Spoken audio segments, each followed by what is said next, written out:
Kajing kanat habdeng ke Iran but ke United States of America kamdei ke siin ke benengkong but kamdei ru kakam ke betemai.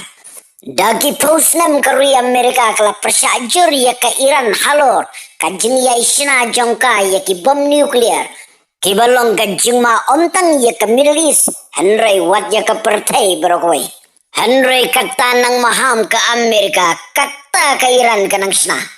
Lakumbar benai minta ki sipai Amerika kila kerkut ia ke Iran rengkat ki tiertma bad ki tier ya le ki baklangbor badu Donald Trump ulang ia ke Iran pikwa jingsuk ni pikwa dekat ma lada pikwa jingsuk alingin ia keren tang balada pikwa jingsuk pidai ban kongu ia ki kendon ia ke bangin bu ipi Kairan kala beriang ya kini kajing terwasu bhajong Donald Trump.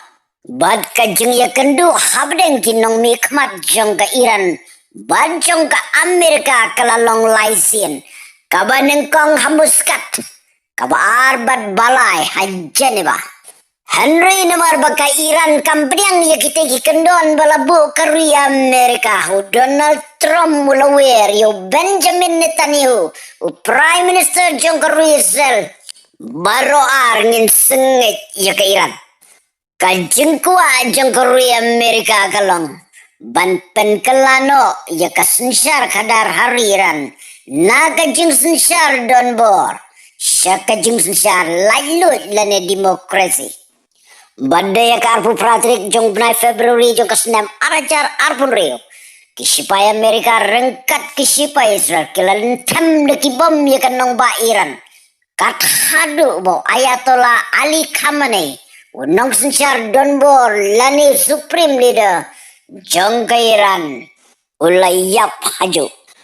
Kajengile habdeng ke Iran Amerika bat Israel ta. Kanang jur.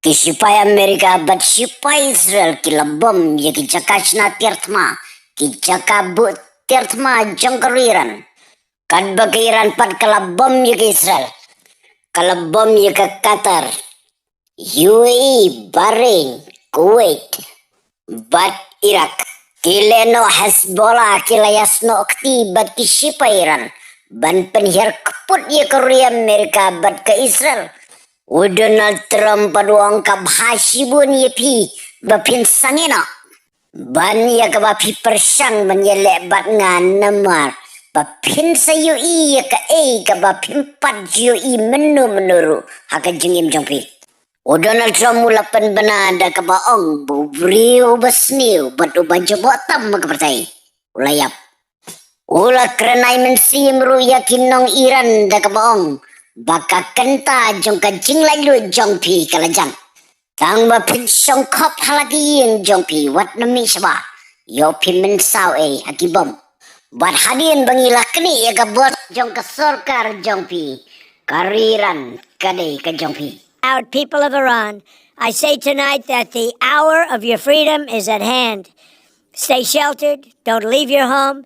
It's very dangerous outside. Bombs will be dropping everywhere.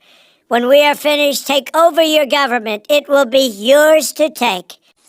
Ngasukwa ban penken mau hang netok baka jing yaki jong ki ba nong Iran. Hakini ki benai ki beladap kelalong ka bala syirkai hadu kata-kata.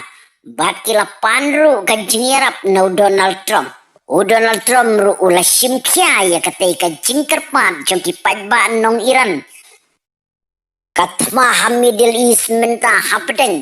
Ka Israel Amerika bad ke Iran kala nang jur laong baki sipa Iran kila pendon kamlut ya ki butibor ban yawe bad ke sipa ki baklan bor tam jong kepertai kajing sawa jong ki bom mentapa West Asia kala long tikum ke por diwali hapor India lada pirang kwa asyuban yos ngawi ki update sa comments net